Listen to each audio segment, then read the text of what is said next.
আজি ৫ ছেপ্টেম্বৰ সমগ্ৰ দেশৰ লগতে আমিও আজি শিক্ষক দিৱস পালন কৰিছোঁ। আজি সৰ্বপল্লী ৰাধাকৃষ্ণৰ জন্মদিন, সেয়েহে সমগ্ৰ দেশতে আজি শিক্ষক দিৱস হিচাপে পালন কৰা হৈছে। এই চেগতে মই মোক পঢ়োৱা সকলো শিক্ষকলৈ নমস্কাৰ আৰু প্ৰণাম জনালোঁ। মই সৰুৰ পৰা বিভিন্ন স্কুল, মেডিকেল কলেজ পঢ়িছোঁ। সেই পঢ়া কালত যিসকল শিক্ষকে মোক পঢ়াইছিল আৰু যিসকলে মোৰ জ্ঞানৰ দুৱাৰ মুকলি কৰাত সহায় কৰিছিল, সকলোকে মই মোৰ ফালৰ পৰা কৃতজ্ঞতা জ্ঞাপন কৰিছোঁ। তেওঁলোকৰ অৰিহণা অবিহনে আমি কেতিয়াও আজি ষ্টেজ নাপাওঁ আৰু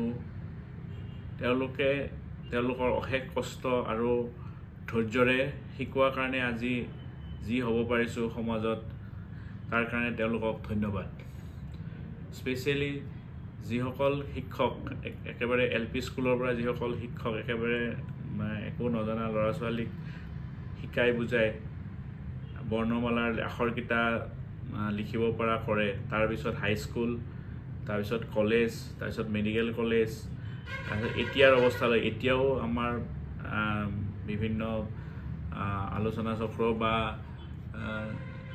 বিভিন্ন মাধ্যমৰ যোগেদি আমি শিকি থাকোঁ।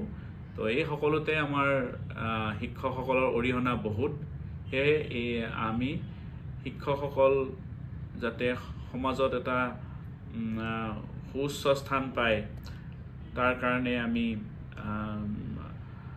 সদায় বাঞ্ছা কৰোঁ আৰু ভগৱানে যাতে মোক পঢ়োৱা সকলো শিক্ষকৰে স্বাস্থ্য দীৰ্ঘায়ু কৰে আৰু সুস্বাস্থ্য যাতে অটুট থাকে তাৰে কামনা কৰিলোঁ।